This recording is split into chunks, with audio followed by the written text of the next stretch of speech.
Chatnikson Istrayacha, Chatnikson Siam. Thank you, good people. Thank you, my friends, for allowing me to share some stories with you today. My name is Roger Fernandes. I'm from the lower Elwha S'Klallam people. Like a lot of the tribes of this area, and actually all around the country, our names are mispronounced.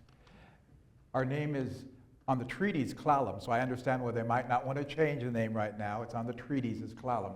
But our real name is Nooksack, and Nooksack means strong people. I come from the strong people. We are so strong that we tear down dams, all right? Along the Elwha River, you might know that. But the story that explains who we are says, yes, we're strong enough physically in our body to tear down the dams. We're also smart enough to figure out how to make that happen. And we're also strong enough in here to work together in a common cause for over 100 years until the dams came down. And so every tribe, every people, every nation should have a story like that, that lets you understand who these people are, what's their nature, what is their spirit. And so that story to us of how we got our name, I'm not going to tell it tonight, because one little kid, when I told it, said, "So you're telling me your people are better than my people?" I said, "No, that's not the intent of the story." But I couldn't argue with her. I'm going to sing a song very quickly. This song is a song that I've learned that centers me and comforts me and hopefully has some meaning to you. It was created by, as one of my teachers have mentioned, Bruce Miller, Subiye of the Skokomish people. It's called the Changer Song. And I might tell some changer stories we go through here. I'm not quite sure. Storytelling is an intuitive act. I never know what stories I'm going to tell until you are in the presence of each other and with me. And then somehow, intuitively, I understand what stories need to be told. I didn't understand that. As my teachers told, I had to go through it. And that's part of the storytelling process. So I'm going to sing this song. It's going to center me a little bit. Remind me of my teachers, remind me of the changer, the mythic story of the changer, and just so I can get going, all right?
Conway tom tom hoy hoy halta hoy yo hoy yo hoy yo hoy yo hoy yo hoy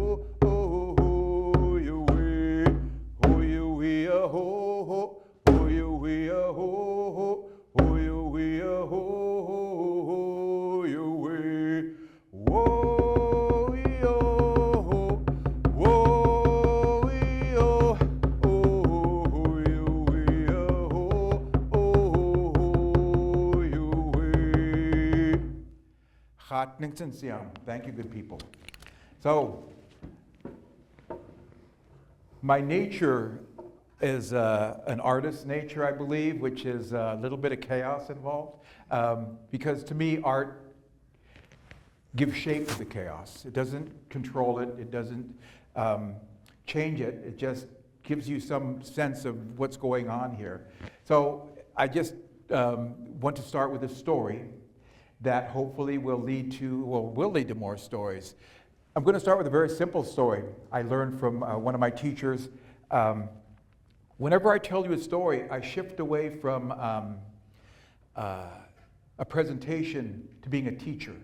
I'm going to teach you something whenever I tell you a story. Any storyteller telling you a story is trying to teach you something. But their job is done when they tell the story.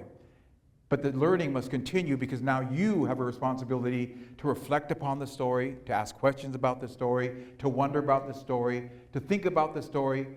Just kind of like if you ever had a dream where you woke up the next morning and said, what the heck was that about? Because you knew the dream was speaking to you, but your brain couldn't quite figure it out. But as time went on, if you thought about it, shared it, reflected upon it, one day it could be months later you go, oh, I get the dream now, I understand it. These stories are often the same way because they come from the same place. The dreams and the stories come from here. And because of that, sometimes our brain struggles to figure out what the heck is going on here. So I'm going to tell you a story for a reason, all right? But I can't tell you the reason. I can only tell you the story. So I'm going to tell you this story. This is about Coyote. Coyote is not really one of the main figures in our culture here. It comes from across the mountains, but we have many, many relationships with tribes across the mountains on the plateau area. The Yakima, the Okanagan people, the Spokane people, all those people. We're related to them via language, and so therefore trade, marriage, all kinds of reasons, but we know their stories, they know ours. So I'm going to tell you a story from those people for a reason, and then we'll figure that out after the story's done. So a long time ago, Coyote, I think one of his names over there is Spilii.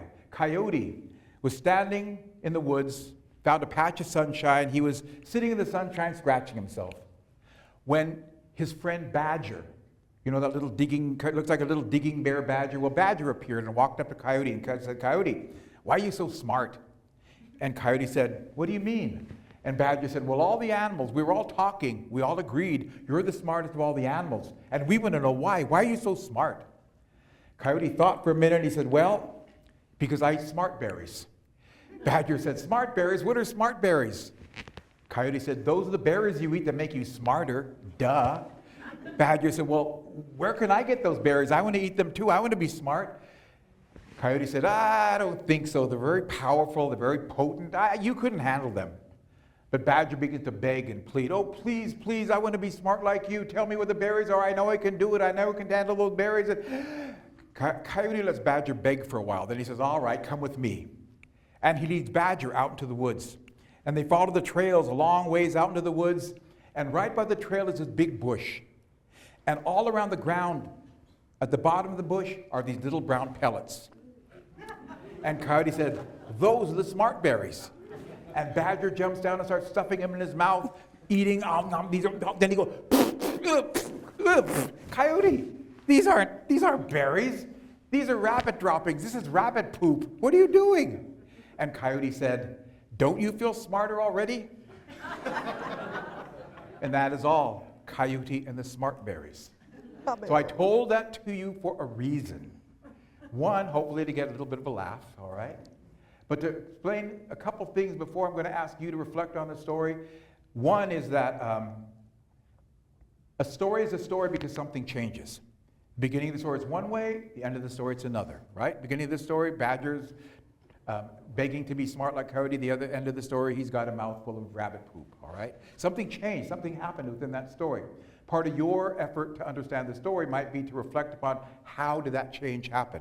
How would I explain that change to myself that happened in that story? How do I explain the changes in my own life that explain my story? And so that's one thing. Something changes, and then also you have feelings. A story generates feelings about what happened or the characters or something that strikes a chord within you. There's a feeling here. And I'm not sure what feeling you might have, but the little kids that here, yes, I tell it to little kids, they love anyone being tricked into eating rabbit poop. They're just rolling on the floor hysterically laughing. All right, there's some feelings. Look at these little guys, they're just loving it. But again, so story generates feelings as well. And we're going to talk about that more as I share a few other stories. But again, I told the story for a reason. And the reason I'll very quickly explain to you is that a long time ago in human history, and I remind my class all the time, I wasn't there for all of human history, all right? I am old, but I'm not that old, all right?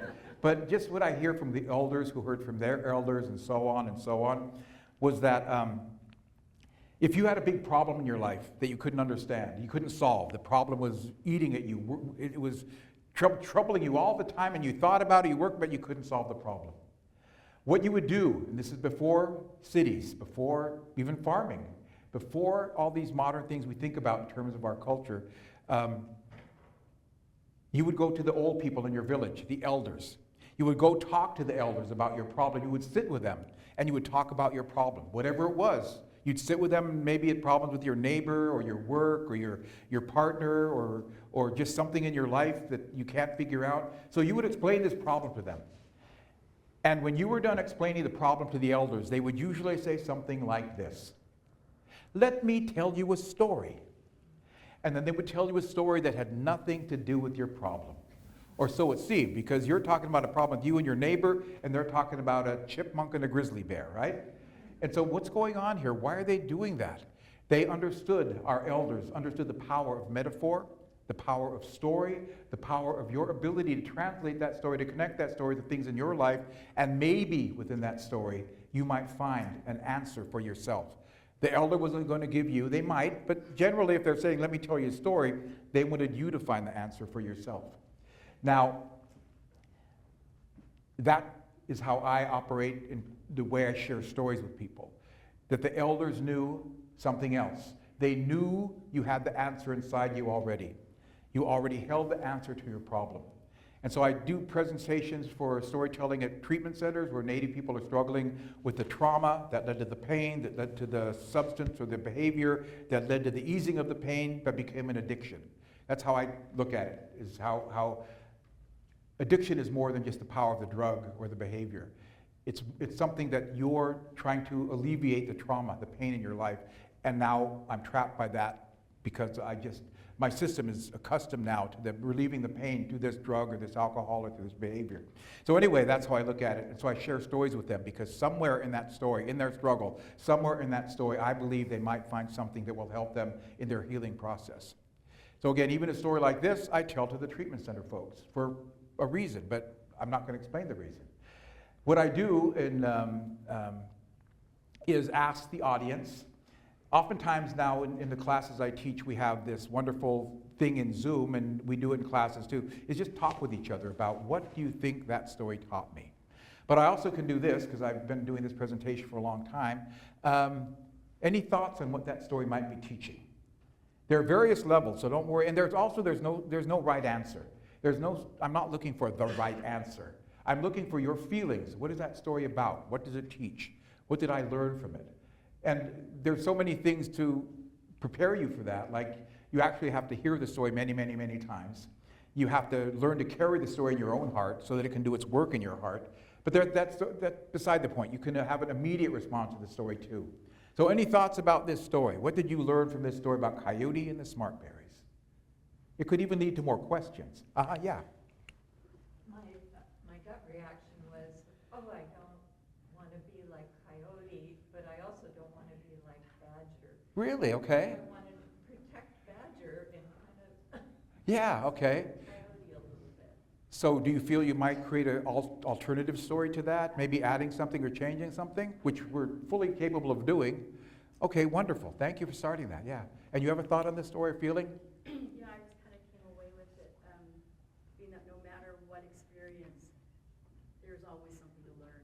Okay, so there's a teaching going on here, no matter what's happening. And that's the same in our own lives, right? If there's a story to explain what just happened in my life, I can learn from that. Wonderful. Yes? Not all advice leaves a good taste in your mouth. Not all advice, that's right. Yeah, over here, I thought that basically Coyote was telling him, find out who you are. Ah, Somebody else. okay, all right. It doesn't- Wonderful. It doesn't look well for me. All right. That's one thing like I said, I told this to our little kids, and oftentimes little kids like 5, 6, 7, and 8, one of the first comments they have is, why wasn't Badger happy being Badger? Why did he want to be like somebody else? And again, that becomes kind of a self-identity, kind of a whole big question. I mean, that's existential. Who am I? What is my meaning in the world? Why am I here? Maybe I don't know, and I want to be like this person here. Again, that's a big question that there can be a lot of therapeutic effect, I feel, if you go with that question and ask yourself and reflect with yourself. What's going on? So little kids recognize, one thing that's really cool, people think storytelling is just for little kids. And it's wonderful for them because they're allowed to use their imagination and their little spirit that still had just come out of the spirit world to join us. And so it's wonderful to hear their reflection on the story. But it's for everyone. If you have ears to hear and a heart to feel, then the story's for you. So that idea that you just mentioned, little kids will say that a lot. Why wasn't Badger happy being Badger? And maybe I would ask, well, why am I not happy being Roger? And look at my own life in an honest light, hopefully, and maybe learn something from that story. But even more, any other thoughts on that story? Yeah, you have a thought here? Well, yeah, pretty much along the lines where I'm not sure I want to be that smart. Do I want to be that smart? There you go. Uh-huh. What's the difference between smart and wisdom or knowledge? Wisdom and knowledge and smart. That's interesting. All right.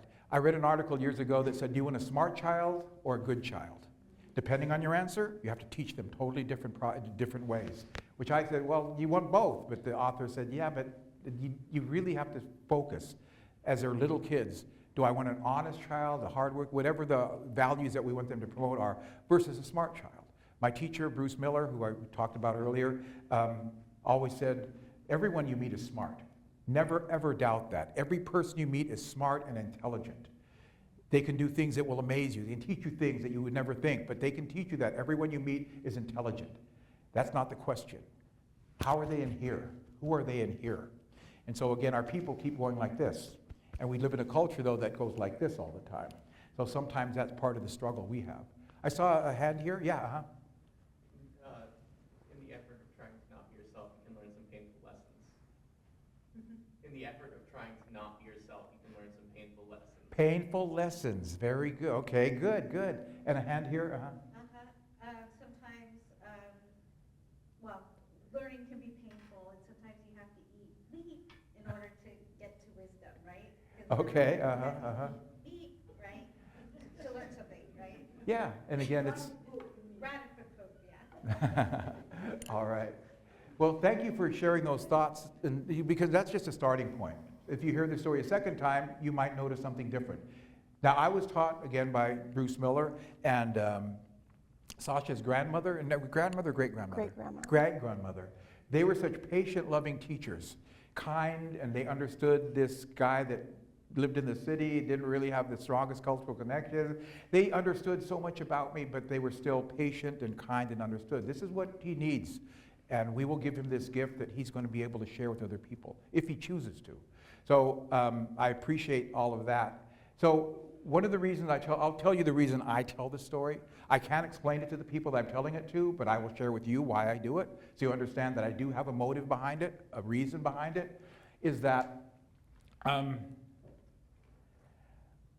why, in the story, one of the humorous parts for Native people is, why would anybody trust Coyote? I mean, what's going on here? You know who he is, you know what he's going to do, so why would you even? But people deal with Coyote constantly. Because what does he do? He identifies, what do they want? What do they want in here?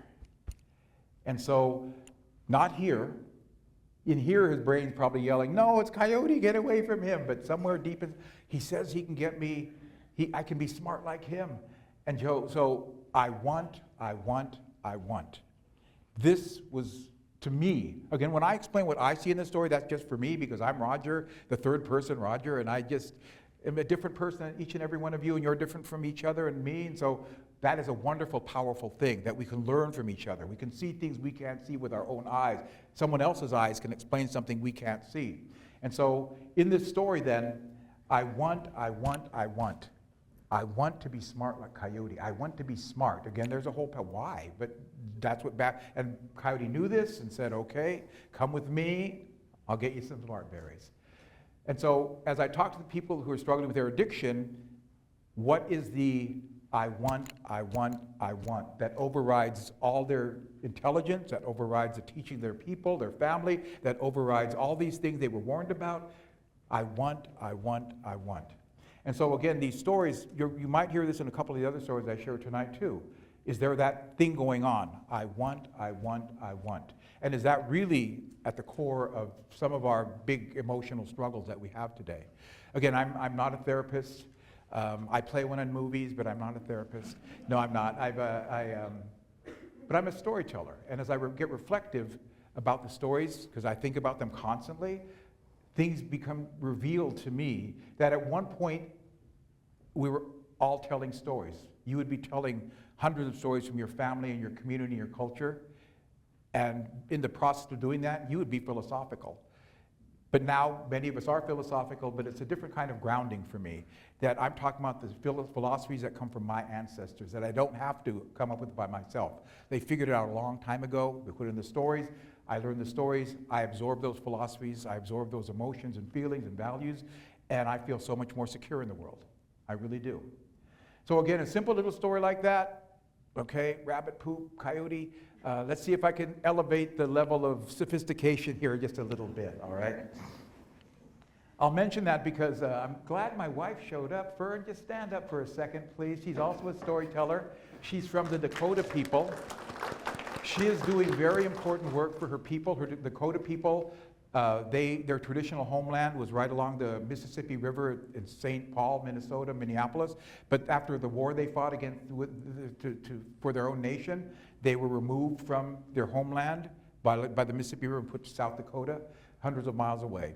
The Dakota people, they have burial mounds there. They have a birthing cave where the women go to give birth to their children. And Dakota people said, we're going back to our original homeland. And so that's what Fern is working on, and I'm just happy to be there to help her, to go buy her water when she needs it, or whatever it is. And sitting next to her, I'm so glad to see who appeared. Can you stand up too, young lady? This is Kaya Fernandes. She is my granddaughter, my eldest granddaughter. She is just taking those first steps on the path of becoming a storyteller. She always has been, but now she's heard me do it enough, and she's heard other storytellers. She said, I want to be a good teacher. To be a good teacher, I have to tell my children stories. And so I'm glad to see her here. Really, I am. I've been smiling all day because she was asked to tell stories at a big fundraiser next month, and she agreed. I wouldn't have done it back when I was her age. I had no way, but she agreed to do it, and I'm so happy. I've been smiling for a day now. So I'm going to tell you another story. Now, sometimes stories travel. Sometimes they're right from here. One thing that's very powerful is we were taught, and I accept every teaching from my teachers because they were talking from their experience with their ancestors, that the stories themselves rise from the earth itself. They come out of the earth itself. So the earth we walk upon here generates its own stories to help us understand how to live in the world. And so, and the Dakota people, it generated from their land. And the people just north, the Lummi people, the Skagit people, they're generated from their land. And so the earth itself is teaching us these stories. And we're just the voices for that. I never, ever want to confuse. I'm just the messenger. The story is the message.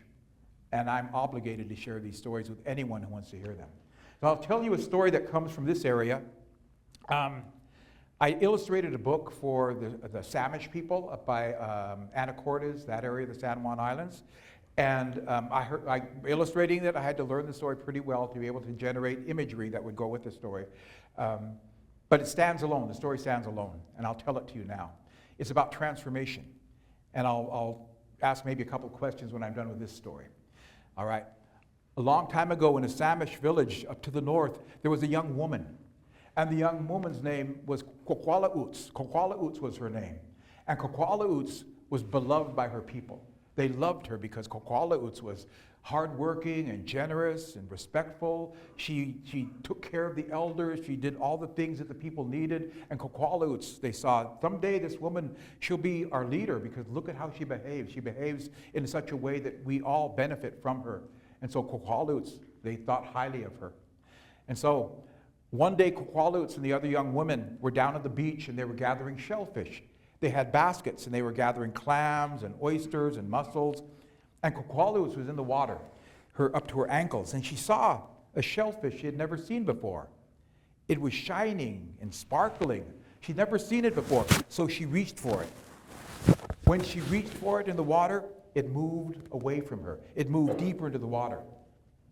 And so Taqwšəblu followed it deeper into the water. Now she was up to her knees, and there's that shellfish again. So she reaches down to get it, and it moves away from her. It moves deeper into the water. So now she follows it. She's up to her waist, and there it is again, that shiny shellfish. And so she reaches for it, and it moves further away from her, deeper into the water. So she follows it. Now she's up to almost to her shoulders. And there it is. She tries to reach under the water, and under the water, a hand grabs her by the wrist. A hand is holding her. And Coqualudes is frightened. She's afraid. She's struggling. She's trying to get away from this hand. She says, let me go, let me go, let me go. And a voice comes from under the water. And a voice says, please don't be afraid. Please don't be afraid. I am not going to hurt you. I don't want to hurt you. Coqualudes, I am the son of the man who rules everything in the ocean. Everything that lives in the water listens to the voice of my father. He rules them. He tells them what to do. And so I come from a very powerful family that lives in a village under the ocean. And Coqualudes, I've been watching you. I've watched you for many days, many months now, and I've seen how much your people love you. I've seen how they respect you for everything that you do. And I've watched how much you've done for your people. So Coqualudes, in watching you, I have fallen in love with you. Coqualudes, I've come here to ask you, will you marry me? Please marry me. If you marry me, we will live in my family village under the water. You'll belong to a very powerful family, the one who rules everything in the water. You'll be part of our family. You'll be a high-class person. And Coqualudes says, I can't answer that question. Something in her heart, though, was telling her, this voice was telling her the truth. Her spirit was telling her this voice was true. But she said, but I don't know who you are. I can't even see you. Who are you? And so, out of the water came this man. Now, he was the strangest looking man she had ever seen, because he had the features of a human, but also had some features of a fish. Or was he a fish that had the features of a human? She couldn't tell. He had scales on parts of his body. He had fins on parts of his body. He looked like a fish and a human. So what was he? But she didn't know. But again, she trusted his voice. Her spirit trusted him. Well, he explained again who he was and why he was there. And she said, well, I can't make a decision. I need to know more about you. Can I come back tomorrow and talk with you more? And he said, I will. I'll be here waiting for you. So she came back the next day and stood by the water, and he was in the water, and they were talking about their lives and their dreams, their families, their people. And as the more he talked, the more she understood he was telling her the truth. He did love her, and he wanted her to be his wife, and he wanted her to live with him, with his family under the water. She said, I can't make this decision on my own. My parents must give permission for me to marry you. So come back tomorrow, and let's go talk to my parents. He said, I will come. I will talk to your parents. I will ask them. So she returned and got him the next day. And he came walking out of the water. She was leading him out of the water. And they were walking through the woods going to her village. The people in the village say, as they recount this story, they say, we could feel a cold wind coming as they were coming to our village. They could feel a cold wind because he was from another world, bringing that world to our world. So he came, the cold wind, and he went to her parents and said, I want to marry your daughter.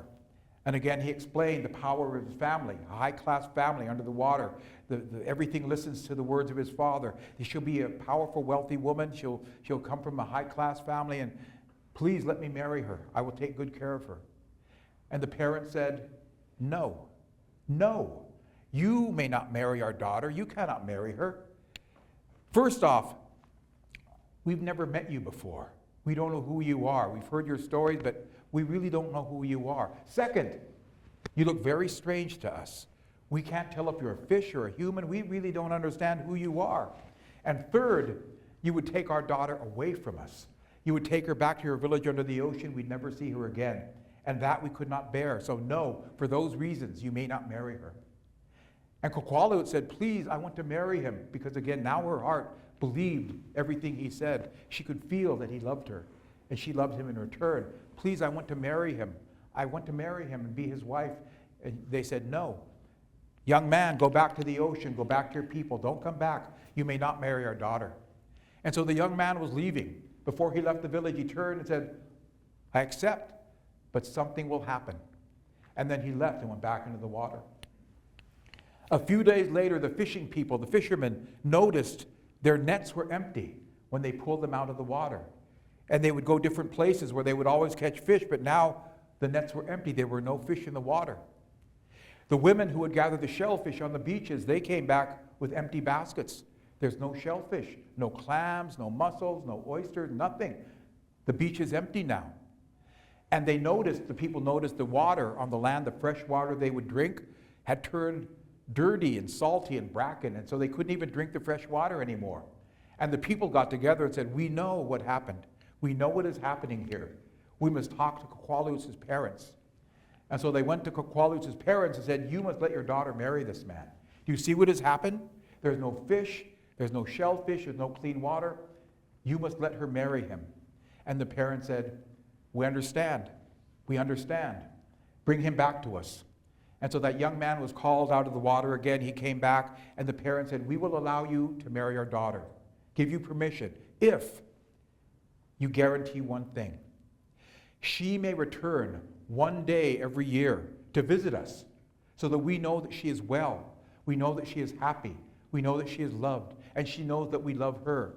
If you give that word that she may return one day a year, you may marry her. And the young man said, of course I will. That is very simple, and I understand. Yes, she may return one day a year to visit you. So the young man led Taqwšəblu to the water. They said he did something to help her breathe under the water. They weren't clear on that. But then he led her into the water, her long black hair into the water. And then when she dove in the water with him, they said you could see her black hair spinning in the water. And then it disappeared and she was gone. Well, Taqwšəblu was gone for a year. And that day came that she was to return, and she came back. And she came walking out of the water. The people noticed she looked different now. They could see that there was seaweed and seagrass growing in her hair. They could see that all around her body and her face and arms, everywhere, there were shellfish growing. Small little mussels and limpets and oysters, all kinds of things starting to grow on her body. And they noticed that she was sad. They said, Taqwšəblu, you've come back to visit us. We're so happy to see you. Aren't you happy to see us? She said, I have a child. I have a child now. And I left my child with my family under the water, and I miss my child so much. Well, then she left that one day of visiting, and she came back another day, another year later.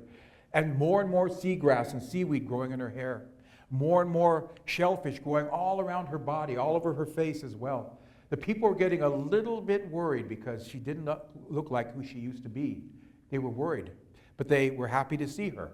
And again, she was still sad. Why are you sad now, Taqwšəblu? I had another baby, and I left my other child behind, and I miss my children so much.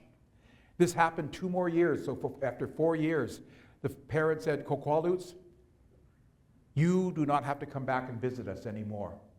You don't have to visit us. We know you are loved. We know you have a family under the water that you love very much. We understand all of this. Just know, Taqwšəblu, that we love you, and we will always think of you. And she said, and I love you, and I will always think of you. Thank you for releasing me from my promise. I will go now, and I will not return. But I promise you this, the nets will be full of fish. The baskets will be full of shellfish. The water will always be good and clean to drink. I promise you this. I will make sure this happens. And so Taqwšəblu left the last time. She went into the water. Now her hair was covered in seaweed and seagrass. She dove into the water. They could see her green hair now spinning in the water. And then she dove into the water, and she never returned. But the people know she is still there. They still know that she's taking care of them. Because the fishermen say when they go out in their canoes or their boats to catch fish, they look for her green hair spinning in the water. When they see it, they know she is here watching us. She's looking out for us, and their nets will be full of fish. And so that is all. The story it's called, the modern name is the Maiden of Deception Pass. If you've been up to Anacortes going to, I think that's Whidbey Island, right? There's a bridge and there's a little park at Deception Pass. And in that park, you'll see a large carved figure of a woman holding up a salmon in her arms. You'll also see, if you look closely, her hair is not hair, it is seaweed. If you look very closely, you'll see shellfish growing on her face, her arms, her body. They say that is their story. That's why they asked me to illustrate the book. They said, this is our story. This story tells people who we are. This is a story we identify with. So I'm always happy to share that story. But again, I told you that story not just to entertain you, because you are entertained when you hear a story. Your brain shifts into another level of being. For some people, they describe a contentment that I'm hearing a story, I'm hearing a story. But again, the same idea we went through before, maybe other folks might want to share. What do you think this story is teaching?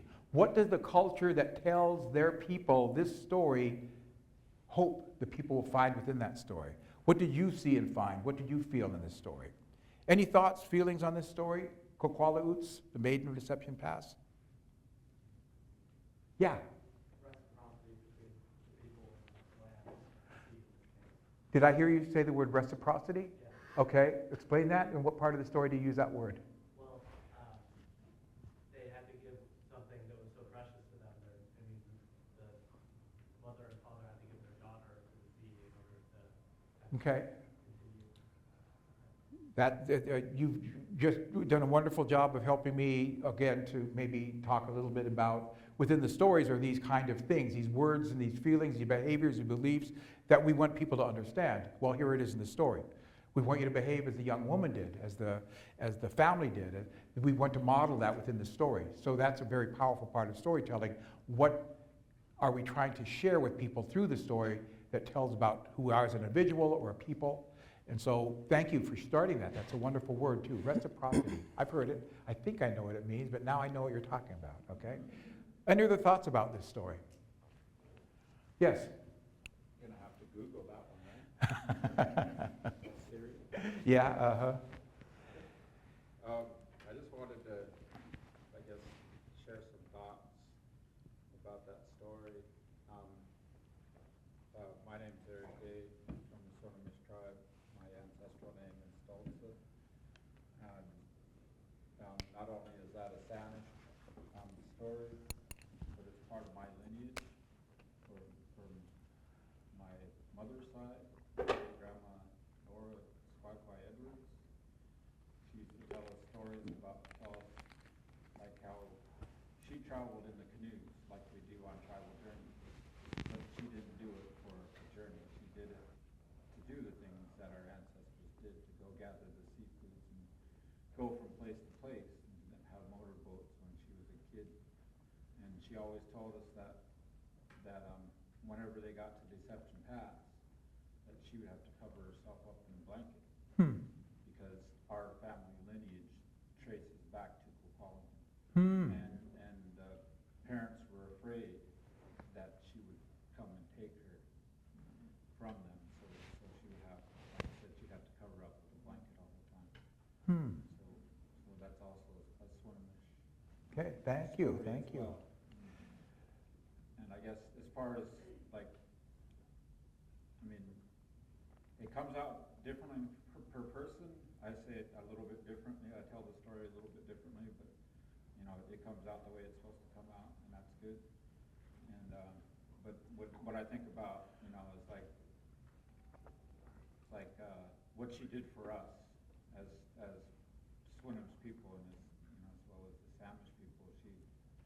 She took care of us. She sacrificed herself so that we can continue to live, so that we can continue to thrive, and that we can have our salmon and our seafoods and everything else. So that's kind of what I think about when I tell that story, or even when I hear it. Sometimes we have to do those things in order to. Thank you. We also, my people tell very similar. I mean, we're all in the same region of the Salish Sea, of the Hulj, of the Puget Sound, and so we very simply just go from village to village. We hear the stories. In my version, my people's version, it follows the same path, but the part that got me, what was different, was that when she was reaching for that shellfish, one of the other women saw her, and she was being carried out into the water.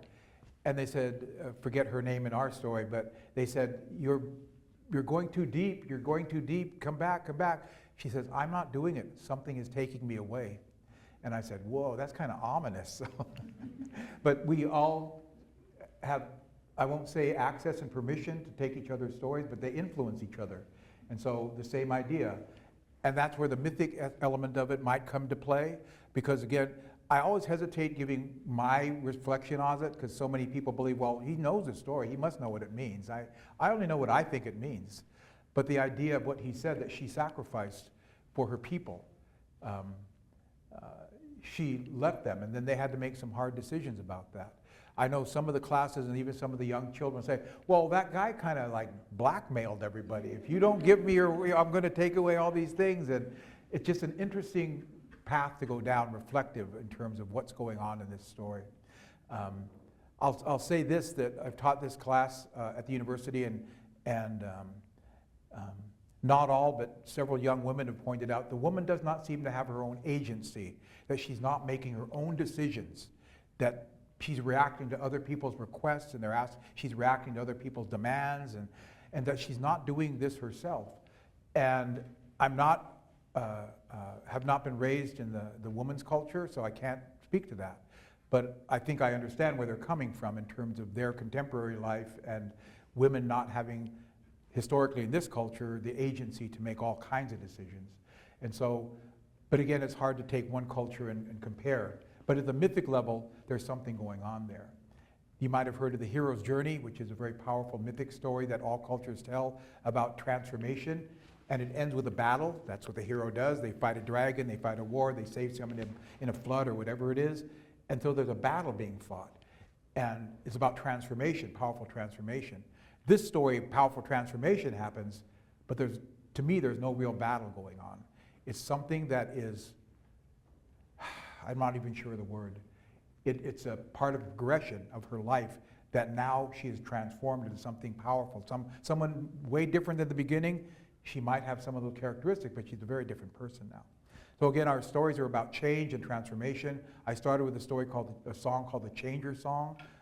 Sometimes this colonizer culture says that Native people are backwards, they're primitive, they're always, living in the same, they never change, they have to learn to transform, but one of our main mythic characters is called the Changer. I mean, come on, we understand that process. We also understand our responsibilities in that process, not to ourselves, but to our people and to the world itself and all the living beings. And so, again, those kind of things are reflected in our stories. So I gotta always double check because I'm never quite sure. Am I doing okay? Am I done? No? All right. We'll get you, I don't know, we'll get you in there. All right. I'm not worried. One story I wanted to share very quickly, because this young woman is a direct descendant of one of my great teachers, a wonderful person, that I know you know how powerful your great-grandmother was. And many people who know her understand. She had certain powers that were kind of, years ago, when the salmon homecoming celebration that happened at the waterfront by the aquarium, when it first started, for some reason, instead of a coastal celebration, they had a powwow, which is a Eastern kind of a celebration. And it was still a wonderful event because the powwow is a wonderful event, but it didn't reflect our culture really accurately. And her great-grandmother said, well, I got to talk to these people because we have our own salmon ceremonies. They should be doing a salmon ceremony as a way of honoring the salmon. And so I went with her to one of the meetings, and she said, we have to have I will give you a salmon ceremony. I will give you one of our salmon ceremonies, so you might honor the salmon. The aquarium had its own little hatchery, which means the salmon are coming back to the aquarium. So she said, I will give you a ceremony so you can honor those salmon coming back. And so the day came, she brought in many cultural people with her, and it was pouring rain. The night before, there was a concert, went to the concert, it was pouring rain. I mean, really pouring. I hadn't seen it like this in a lot, like buckets, all right? And the next day, when the ceremony was to happen, it was pouring rain. Her great-grandmother stood up, walked to the microphone. It stopped raining. I was there, all right? And I'm not exaggerating any of this.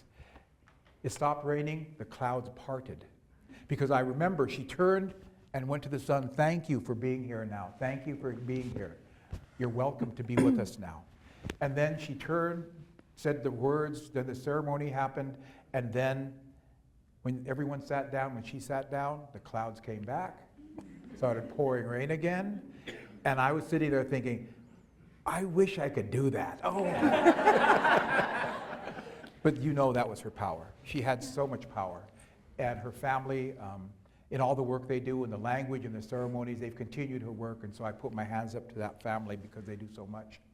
So I'll tell you another story. Now, my teacher, Bruce Miller, always would say, I don't know if you've ever seen him, there's a wonderful video on his work and his cultural work. It's called Teachings of the Tree People. You can look it up on YouTube, Teachings of the Tree People. It's all about people. It's all about Bruce Miller's teachings about plants. Because he would always say to us, plants are our greatest teachers. They are our greatest teachers. They hold all the knowledge to live in the world. They hold all the knowledge to live in the world. And they will share it with us if we listen to them again. He says, we seem to have lost the capacity to understand. These teachers are waiting for us. We must learn to communicate with them again, learn their language. And so I grew up in the city, some little apartments down by the Pioneer Square area. I didn't know about any of that. But as time progressed and learned from him and other teachers, it's true. The plants are our greatest teachers. And I'm going to tell you a plant story that was shared with me that, again, your feelings about it, your thoughts about it. But first, it's a pretty simple story. I learned from another storyteller named Johnny Moses. Johnny's from the Tulalip people and many other tribes, as we all are. We're related to many, many tribes. But I asked for, can you help me learn some plant stories to go along with Bruce's teaching about the plants? And he said, sure. And he gave me several stories, and this is one of them. A long time ago, this is from the tribes of Puget Sound area. A long time ago, there was a man who lived in a village, and he had a daughter who he loved very much. He loved his daughter very much. She was a very special little person, just a wonderful little person, and again, a little light in the lives of the people and her father's life, and he loved her very much. But one day, that little girl got sick. She was sick, and she was coughing, and she had a fever, and she was sick. And the people worried, well, we must help her and take care of her. So the family gave her the medicine they knew, but she didn't get better. The next day, she got worse. She had a fever, and she was coughing, and now her body hurt, and she was crying all the time because her whole body hurt now. And so they called other villages and asked for their Indian doctors to come and work on her. And so they came, and they worked on this young girl, trying to help her get better, but she got worse. So finally, she was still coughing and feverish, and she had chills, and her body ached, and she was crying, and she couldn't eat anymore either. She couldn't hold down any food. And so the people looked at this little girl and said, this little girl, she's so sick, she cannot live. She's going to die. Look at her, how sick she is. She can't recover. She'll die now. And the people accepted this little girl was going to die. But the father did not accept this. The father said, I cannot let my daughter go.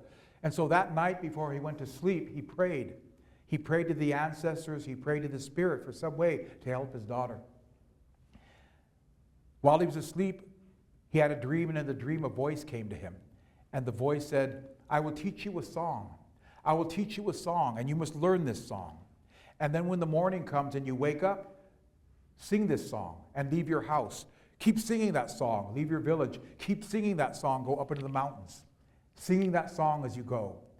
And when you come to a place where you know it's time to stop singing the song, stop singing and look down. Your medicine will be there. And so the man woke up, and he was so happy because he knew a voice came to him. And so he remembered the song. He began to sing that song. And he left his house. He left the village. He was climbing up into the mountains singing this song. And he went higher to the mountains singing this song. And then he knew it was time to stop. And he stopped, and he looked down, and there was a bush. And on the bush were these little purple and blue berries. And he said, well, this must be the medicine. And so he picked these berries and put them in his bag and took them down back to the village to his daughter. Now, she was so sick she couldn't eat. So what he did was he squeezed those berries and got juice from them and got a little spoon and gave her little spoonfuls of this juice. And she could barely hold them down, but she did, and she felt a little better. The next day, he took the berries and he mashed them into a paste, and again, using that little spoon, would feed that little mashed berries to her. And she was barely able to eat them, but she did. And the next day, she was better. Now she could sit up, and she could eat the berries herself, and she wasn't feeling the pain of that illness. And she was eating the berries, and the people were amazed. They said, wait a minute, what happened to this girl? We saw her just a few days ago, and she was at death's doorstep. She was going to die, but now look at her, she's well again. How did this happen? And the man explained how the dream and the voice and the song and how the berry came to him, and it was the berry, and the people said, no, that can't be it. We don't understand that answer. That doesn't make sense to us.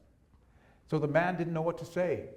But the next night he had another dream, and the voice returned to him and said, that berry is the huckleberry. The berry is the huckleberry. The juice of the huckleberry is the blood of the earth. It is the most powerful medicine there is. It is the blood of the earth. And the bushes that grow to bring us the berry, they're the veins of the earth. They come to bring us the berry, which is the great medicine. And so now our people understand, through that experience, through that story, that the huckleberry brings us the blood of the earth, the most powerful medicine there is. And the veins, the bush that brings it to us, they're carrying the message, the medicine from the earth itself. And so our people, I was taught a long time ago, and I probably, it has meaning to me, I'm going to share it with you. I was taught that the way our people historically, traditionally, culturally saw the world, there are 3 levels of the world. There is this level that we live upon, the surface of the earth. We share with all the other plants and animals and other people, that we share with all the things on the surface of the earth. But above us is the sky world. And the sky world is a lot like this world, but it's up in the sky.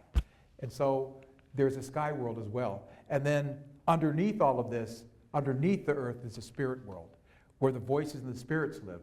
And when I heard this story, the spirits were send the medicine to us through the earth itself. That's how I interpreted the story. So, good? All right. I want to say Hatningsen, which means thank you in my language. Hatningsen Siam, high-class people, good people. All right, for allowing me to share these stories with you. Thank you for sharing your thoughts about the stories.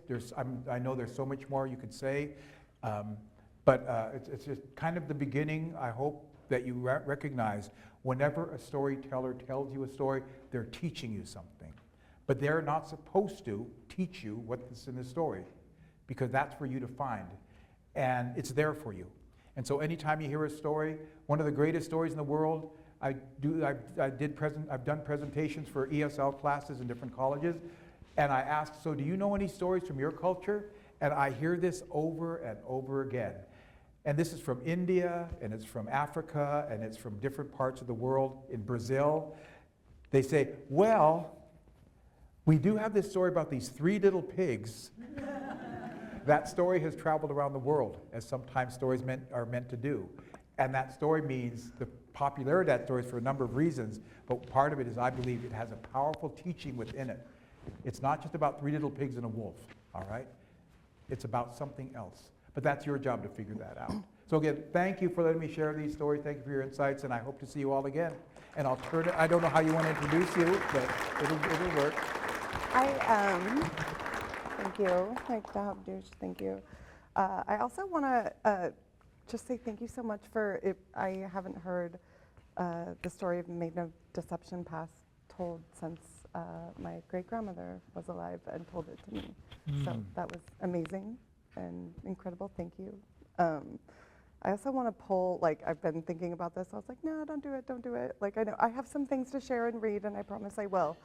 But I'm going to channel my great-grandma. In channeling my great-grandmother, thinking about this, I was like, oh, I'm not going to ask. But she would. So I'm going to ask for just one more. The orca story, if you would. Okay. Really? Yeah. I've been waiting for years. So we read together at the Intellectual House, what was that, 7, 8 years ago? Somewhere, yeah. What You've is time? probably got a better memory than I do. think Okay.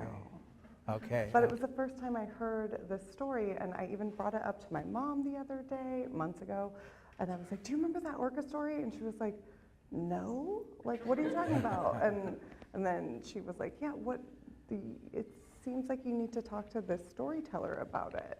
And then, weeks later, this thing happened, and I was like, oh my gosh, the ancestors are bringing us together. So I would humbly request the orca story. To tell it? Yeah. I'm happy to. I don't want to take any of your time, but if you're asking for this story, especially since you're one of my teachers for my people is Elaine Grinnell from the Jamestown tribe, and I learned this story from her. I share it because, again, within this story are things that are very important to consider, in my opinion. And since I'm usually holding the mic and I'm an elder, then you got to go with it, all right?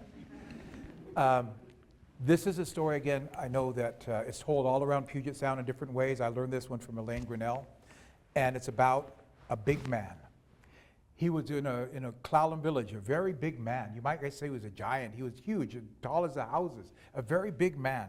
And he would walk around and he would just be big. I mean, he had muscles and on muscles on muscles, and he was just big and strong. And the people loved the fact that he was there among the people, because he would paddle a canoe with 2 strokes. He'd be out in the ocean where they wanted to fish. Within a few steps, he could chase down a deer. I mean, he was a big man, and the people appreciated he was one of their people. But at the same time, the people were a little bit leery of him. Because he was so big, sometimes he would almost step on people, or he would brush on a house and knock its roof down, or something like that. He was so big. So at one level, they looked up to him and were so grateful that he was there, but a little bit worried that he was so big, you never knew what might happen.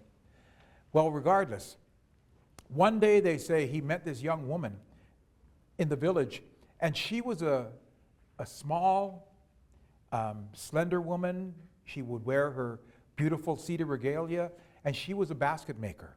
And she could work with fibers, with cedar bark and cedar roots and different plants, and weave baskets and weave clothing and hats. And they say as she was weaving, she was weaving so quickly, you couldn't even see her hands. They'd be moving so fast, and she could get a hat done within a day and baskets done within a day. She was just a powerful basket weaver. And the people thought it was an interesting relationship, this big giant man with a big voice and a big presence with this woman who was so small and quiet. She never looked people in the eye as she was talking. She always looked away from them. Even this man, she would look away from him when he spoke. Well, they were married, and they lived in his home now. And after a time, this became their daily routine. He would come home from being out fishing or hunting or working in wood or whatever it was, carving canoes, and he would slam open the door and say, "Woman, where are you?" And in her quiet voice, she would say, "I'm over here, I'm by the fire cooking." And he would walk up to her, and he would, in a very loud voice, say, "What are you cooking? Where'd you get all that food?" And now sometimes he spoke so loudly, she would shake. She'd be afraid. She'd appear to be afraid of him. And she wouldn't look him in the eyes, but she would say, I went gathering and I traded some of my baskets for some of this dried fish, and whatever it was, she'd explain in a very quiet voice without looking at him. And this became their day, because he would then tell her everything he did that day. How far he went to the mountains to hunt, how deep in the ocean he put his nets, all these things he would tell her, how many fights he was in that day and what he did to so-and-so, and he would just tell her his whole day. And she would listen very quietly, weaving baskets, weaving baskets. Well, this went on for a long time until one day he slammed open the door and said, "Woman, where are you?" And in a very clear, loud voice, she said, "I'm over here in the corner. I'm weaving baskets now." And he said, "What? What's going on? She's talking so loud now. What's going on?" And so he went up to her and he said, "What did you do today, woman?" She said, "Well, I went into the woods and up in the mountains with my cousins, and we gathered all these grass." And she was speaking very clearly, and she was looking him in the eye. And he was not used to that, and he was uncomfortable. She's looking at me in the eye, talking so clearly. What's going on? So he leaned a little closer and spoke a little louder, expecting her to shake when he would speak that way. And he said, "And how many baskets you made so far?" And she didn't shake. She didn't look away. She looked at him and said, "I've made 4 baskets today." And he said, "Something's going on here. Why is she changing like this? Why is she not shaking when I speak loudly? And why is she looking me in the eye? And why is she talking so clearly and loudly? Something is going on here." This went on a few more days where she would just look him in the eye, speak clearly and confidently, and tell her story without interruptions. And he said, something is wrong. And so he decided he would follow her the next day and see what was happening. Something is happening here.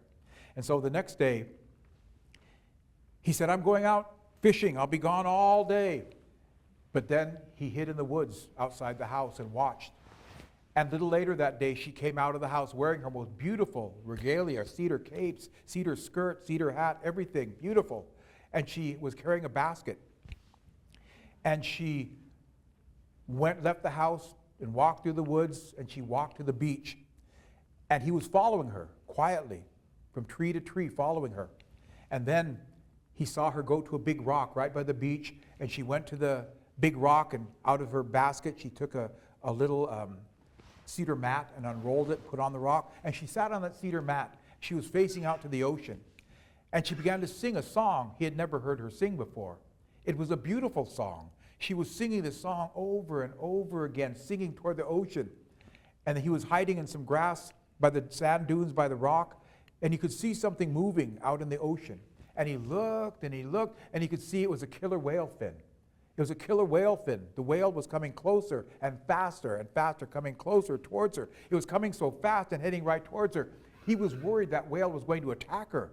But he couldn't move. He was so mesmerized by all of this he was seeing. And he saw as the whale was coming, and she kept singing and singing. The whale was coming faster and faster. When it came to the rock, the whale jumped out of the water and flipped its tail and created a spray of water that was hit by the sunlight, and rainbows surrounded the whale. The whale landed in the water and did it again, jumped out of the water, flipped its tail, rainbows surrounding the whale. And then the whale swam up to the rock and lifted its head out of the water and lifted itself closer to her and put its head on her lap as she was sitting on that mat on the rock. And then she began to talk to that whale, and she was smiling. She was talking to this whale, smiling. And the whale, the man was sure he could see the whale was smiling too. And she began to stroke the whale on its head, and she was talking, and she was laughing, and the whale was just sitting, just laying there with his head on her lap, just enjoying itself, being with her. And then the whale lifted its head, went back in the water, swam out into the ocean. She gathered her mat, put it back in the basket, and then she walked back to her home. And then the man said, "Now I know what's happening. I know what is happening now. I'm going to change this." And so the next day, he woke up before the sun. And without waking her, he took some of her clothing, her cape and her skirt, and he put them on, her hat, and then he took her basket and put a knife in it. And then he left the house. He went to the ocean, went to the beach, went to that rock, sat down on the rock, and began to sing that song he heard her singing over and over and over again. He knew it now, and he was singing this song. And then he saw that killer whale fin coming. The killer whale was coming, responding to that song, coming faster and faster. And the whale came to the rock and jumped out of the water, flipped its tail, rainbows surrounded the whale. Did it again, flipped its tail, rainbows surrounded the whale. Then the whale came forward and put its head on the lap of what it thought was the woman. The man grabbed the whale. He was so big and strong, he grabbed the whale, and the whale could not move, get away from him. And the man took his knife from the basket and began to stab the whale. He was stabbing it over and over again. Blood was coming out of the whale. The whale struggled to get away, but the man was too big and too strong. And finally, he let the whale go, and the whale sank into the water, slipped into the water, and then sank out of sight under the water. The water was covered in blood now. Then the man put the knife back in the basket and walked back to his home. He slammed open the door. "Woman, where are you?" She said, "I'm over here. I was getting things ready for the day." And he walked up to her and said, "Do you know what I did?" She said, "No, what did you do?" He said, "I killed your friend, your whale friend. He won't be bothering us anymore. I took care of him now. He won't bother us anymore." And she let out a scream he had never heard before, a terrible scream. And she ran to the door to run out of the house, and he tried to grab her. He grabbed her by the cape and pulled it, but she ran away, and now he had the cape. And she was running away from him, running away from the house, running. She was running toward the beach. He knew where she was going. And he followed her, running after her. "Please, let's talk about this. Please stop and listen. Please let me explain." But she didn't listen. She just kept running and running. And he was chasing her, grabbing at her, trying to get her to stop, trying to get her to listen, but she wouldn't. She kept running. She ran to the rock. And he knew what she was going to do, so he grabbed at her one last time, grabbed her by the hair, and held her. But she kept struggling and pulled away from his grasp, and she dove into the water. She dove into the water and swam under the water. And he went to the edge of the rock and looked into the water where she had dived, and he saw her swimming under the water, going deeper and deeper. And then he saw far beneath the water, way deep into the water, he could see a village. And in the village, there were people. And they were looking up at the woman, swimming to them, and they were calling her to them. They were calling her to them. And as she swam toward that village under the water, she became a killer whale. She became a killer whale, and she returned to his people. And the man realized that he had married the spirit of a killer whale that came to the world that we live upon, but now he had lost her, and she was returning to her people and would never return. And that is all the story my teacher called The Big Fisherman. The title of it is about the man. So I said, well, maybe as a man I should look at that story a little more carefully. The woman is the one who is the teacher in the story to me. But again, that was a story that whenever anyone says a woman and a whale, that's a story I think of. So I hope that was the one that you might remember now. Yes, that was absolutely it, and thank you for sharing it. Okay, and the discussion about that story can go on for hours, so. But I thank you for letting me share that story. I appreciate it. And I, again, appreciate your family and all they've done to help me in my life, and my people too. So thank you. Okay, so I have some time. We're going till 7, yeah? Okay, 7 and then time for questions, or? You can go to 7:15 if you want. Okay. Thank you so much. Also, that was such a, I've been thinking about that story for like 10 years, or whenever I first heard it, and there's so much there. While I was just rehearing it for the first time in 10 years, I was like, oh my gosh, this got really dark, but then there's a lesson, there's more there. Okay, I'm gonna stop and just go into my reading. This has been really special to be here with y'all. Thank you so much, UW, for asking us to be here. And I want to start with, I thought I'd do kind of a little mixtape, like a medley of, I want to read a poem, I want to read a short section from Red Paint, and then a short excerpt from Thunder Song. So kind of the things that are out right now. In thinking about storytelling and sacred breath, like the theme in general, I thought I would start with these things. So I've curated this specifically, and hopefully it makes sense. Especially, like I was already planning on reading this, and then you shared that beautiful story that I loved growing up. So it just feels like meant to be. I'm going to open with a poem, a newer poem called Cedar Woven Dress at Seattle Art Museum.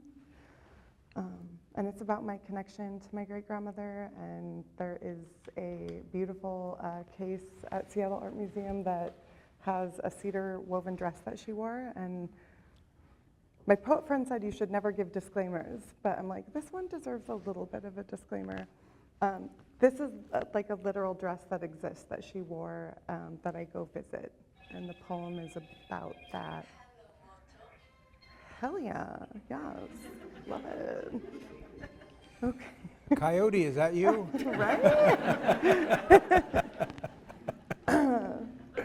But in thinking about storytelling and its impact it's had on my life, I really wanted to open with a poem about her and her influence on me, my great-grandmother. I get nervous, I have to drink a lot of water.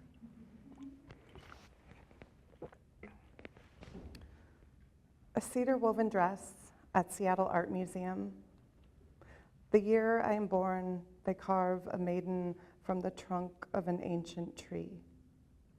My great-grandmother does the blessing, dressed in cedar, hands to the sky, feet at the tide, palms up, palms full of story. The maiden marries the sea, becomes ocean and sea kelp for him, a promise of fish returning, a union of abundance to keep her people from starving. I am born lonely, an inheritance of grief and wanting, muscle memory of seashell, and the fear of ever going hungry. For years, we swap the story. I watch the bones of her cheeks as they sink and star into barnacle. Everything dies eventually. I say it out loud to an empty gallery, words echoing museum white against a glass case encased inside the dress, cedar woven and donated. Every day, I present to the shape of her my accomplishments. everything I've ever done, an offering. Pages, heartbreaks, trophies, degrees, awards, a stillborn. The display creates an illusion of body, ghost-like, the form filling up with nothing. I punch my fist through the glass as the alarm begins screaming. The people come running from the beach up the stairs to see me, torn apart and bleeding, skin shredded, knuckles cut open and sparkling as they splinter like rubies in glass. I drag myself through the broken opening, clothing ripped, body gutted, but glistening like fish. What's left is practically nothing, skeletal, bone wet and shining. I crawl inside and the people are surprised when I don't slip into it. The dress, the cedar woven shape of her. They don't understand I never intended to fill it. Instead, a body cut like a promise, blood ribboning, I curl into her would-be arms, like a baby, like I used to be. The memory of being held by something, like oceans, like language, like story, like grandmothers and whales and maidens who give themselves up freely to the deep to keep their people from ever going hungry.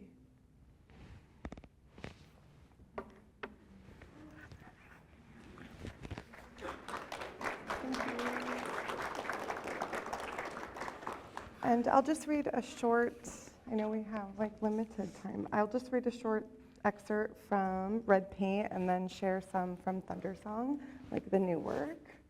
They're not all like gonna be a bummer, I promise. Also, sometimes bummers are important though. They teach us something.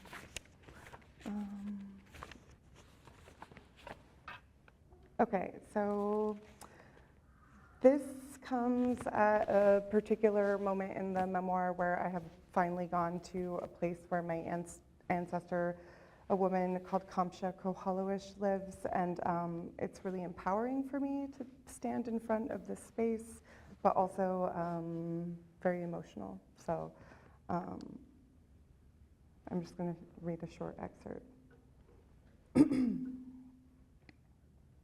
My eyes opened to the glaring sunlight. I looked to the lime green plastic chair on the porch, the American flag waving in the breeze, and the bronze placard in the white wood stating that this home was of historical significance. I remembered to come back to my own time, to today, to right now. It had taken me so long to get here. I sat down and lit a candle. I placed a bundle of cedar on the concrete. In my hands, I rolled a piece of red clay I had found on the beach earlier. I felt it dust my fingertips. I was trying to heal. I was trying to honor her, to say, I know you were here and that you were brave. I hate the word brave, like I hate victim, survivor, or squaw. I was tired of the names white people had given us. Jane was my ancestor's English name. Did she forget her Chinook name, her Indian name? Did the English erase it? Did she forget she was called taqwšəblu long before she was ever called Jane, or Indian, or wife, or mother? I was tired of being brave. I would rather be something else, carefree, an aging millennial, someone who enjoys listening to the Cranberries and Cyndi Lauper on road trips down the coast. Call me a writer, call me a riot girl, call me Coast Salish or poet. Call me a girl who loves Nick Cave and night swimming and ramen and old Bikini Kill records. I no longer wish to be called resilient. Call me reckless, impatient, and emotional, even Indigenous. Call me anything other than survivor. I am so many more things than brave.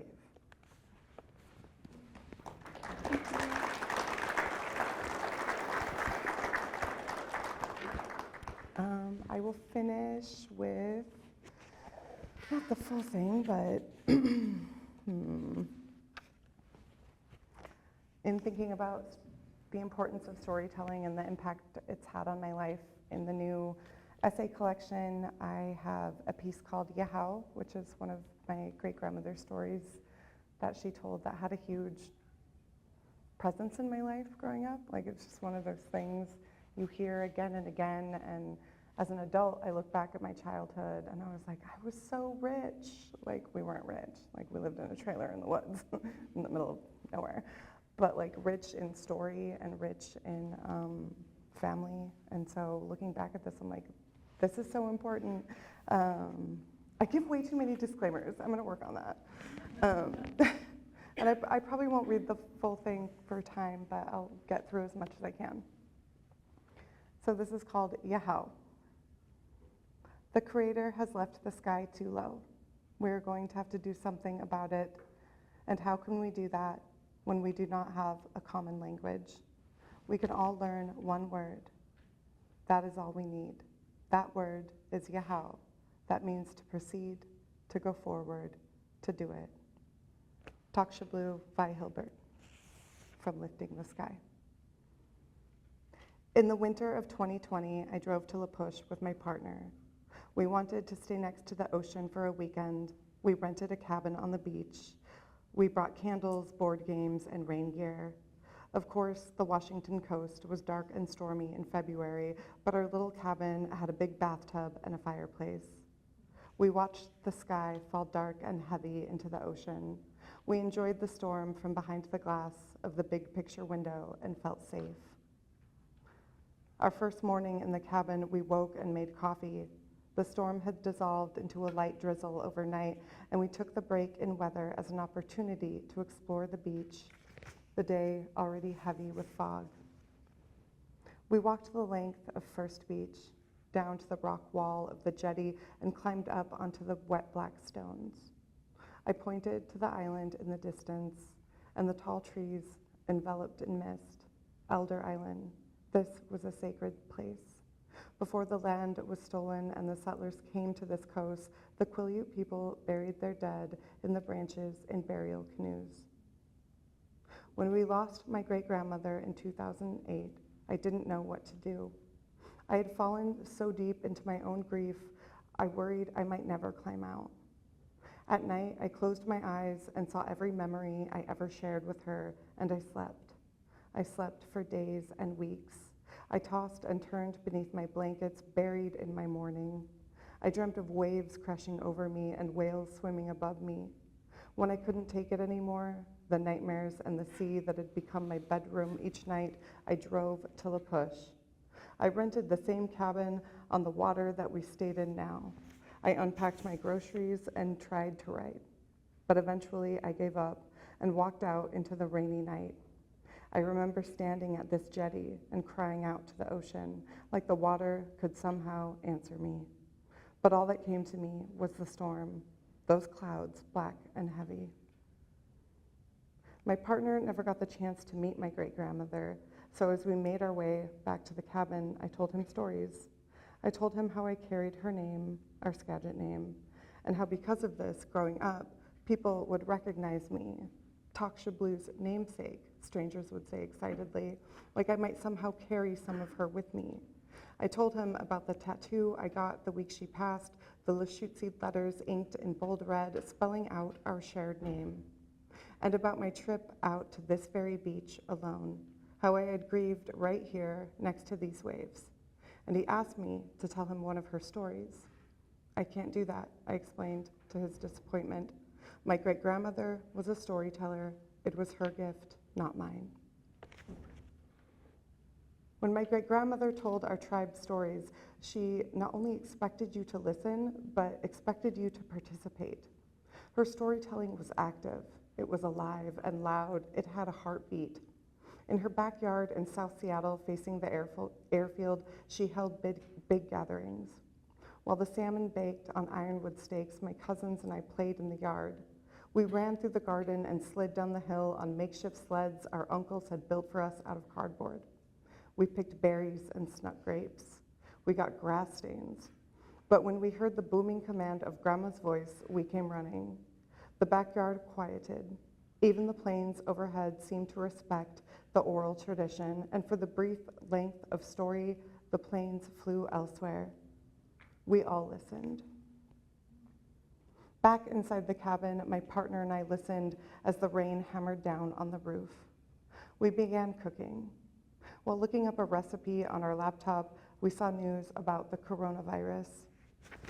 We read about its arrival here in Washington State. We exchanged nervous glances and opened another bottle of wine. That night, after dinner, we put on our parkas and ventured out onto the beach.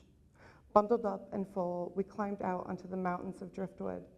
I love it here, I said out loud, staring at the walls of waves that crashed down onto the beach like thunder. I made us a small fire, and he asked again for a story. I relented and began by telling him of the time I had dragged the boombox out to this beach. Right there, I pointed to the sand ahead, and I hit play. After my great-grandmother died, I brought everything she had ever written and recorded out to this beach. Her stories looped in the night as I hit play, rewind, like I could conjure her back to me. I listened to Wild Blackberries and Loon and Deer, but mostly I listened to Lifting the Sky. I'm gonna stop there because it's 7 and want to leave time for questions, but thank you.